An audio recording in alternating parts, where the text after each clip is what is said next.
Good morning, children. I am Surendra Yadav. I belong from SCM Public School, Uttarajpur, Samooh, Jaunpur. Today, I shall teach you our past class 7, chapter 2, Role of the Government in Health. In this chapter, today, I shall teach you some private service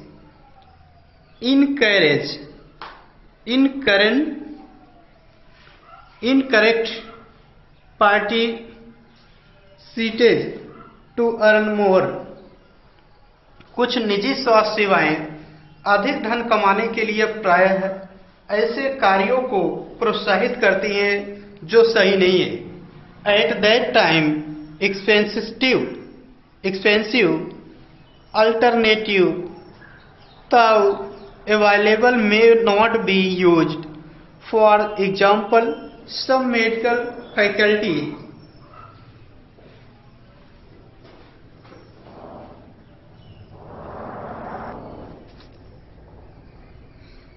यहाँ देखेंगे some private services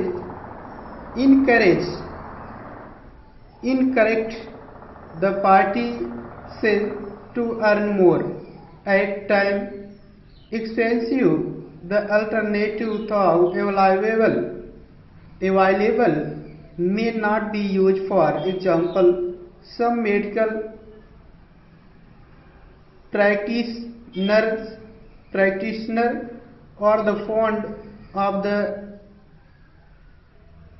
prescribe the superfluous medicines injection or the saline when simple medication may suffice। In fact, barely 20% of the population can afford all the medicines that they require during an illness। कुछ स्वास्थ्य सेवाएं अधिक धन कमाने के लिए प्राय ऐसे कार्यों को प्रोत्साहित करती हैं जो सही नहीं है। कई बार सस्ते तरीके उपलब्ध होने पर भी उनके प्रयोग नहीं किए जा सकते। उदाहरण के लिए प्रायः देखा जाता है कि कुछ चिकित्सक जरूरत से ज्यादा दवाइयां, इंजेक्शन या सेलाइन आदि की सलाह देते हैं, किंतु जबकि साधारण इलाज भी पर्याप्त हो सकता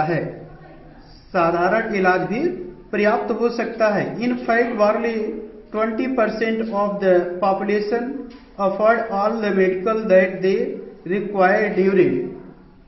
तो इसमें देखेंगे कि तथ्य यह है कि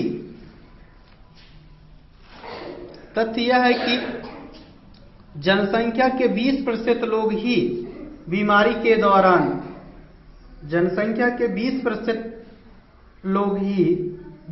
के दौरान आवश्यक दवाइयों को खरीदने में सक्षम होते हैं। Hence even for those whom one might not think as being poor, medical expenses cause the hardships। It was reported in a study that 40% of people who are admitted to a hospital for some illness or injury have to borrow money or sell some of their possessions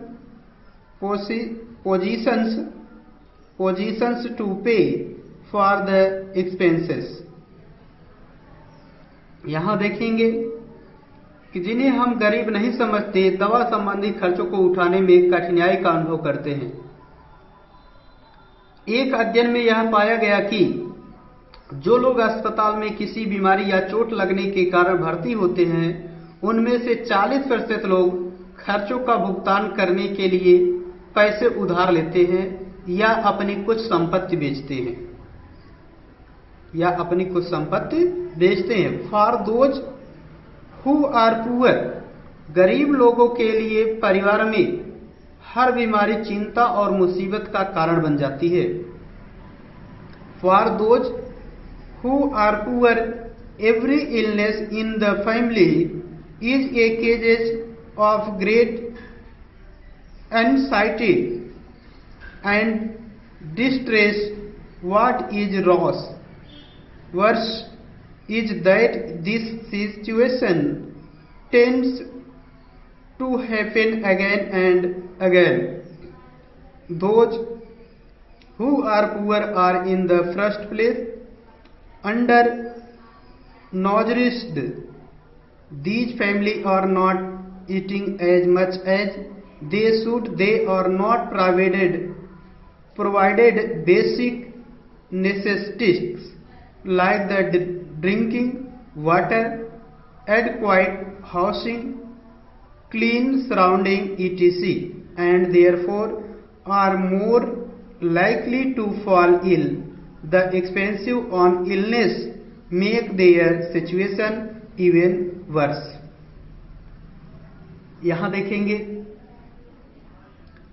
कि गरीब लोग के लिए परिवार में हर बीमारी चिंता और मुसीबत का कारण बन जाती है। गरीब लोगों में हर बीमारी चिंता और मुसीबत का कारण बन जाती है। इसमें भी बड़ी बात यह है कि ऐसी स्थिति, what is the worse it that this situation tends to happen again and again. यह गरीब लोग पहले ही पोषण की कमी का शिकार होते हैं और ऐसी स्थिति में वे बार बार शिकार होते हैं और ये परिवार उतना भोजन नहीं खाते जितना इन्हें खाना चाहिए। उन्हें जीवन की आधारभूत आवश्यकताएं जैसे पीने का पानी, घर के लिए पर्याप्त जगह, साफ वातावरण, यहां देखेंगे like drinking water, adequate housing, मकान के लिए जमीन आदि आधारभूत जो आवश्यकताएं हैं, जैसे साफ वातावरण तक उपलब्ध नहीं हो पाता है। The clean surrounding etc. And therefore are more likely to fall ill, और इसलिए उनके बीमार पड़ने की संभावना अधिक रहती है। बीमारी पर these expenses on illness make their situation even worse. यहां बीमारी पर होने वाले खर्च से उनकी हालत और खराब हो जाती है। तो आज के वीडियो में बस इतना ही। धन्यवाद।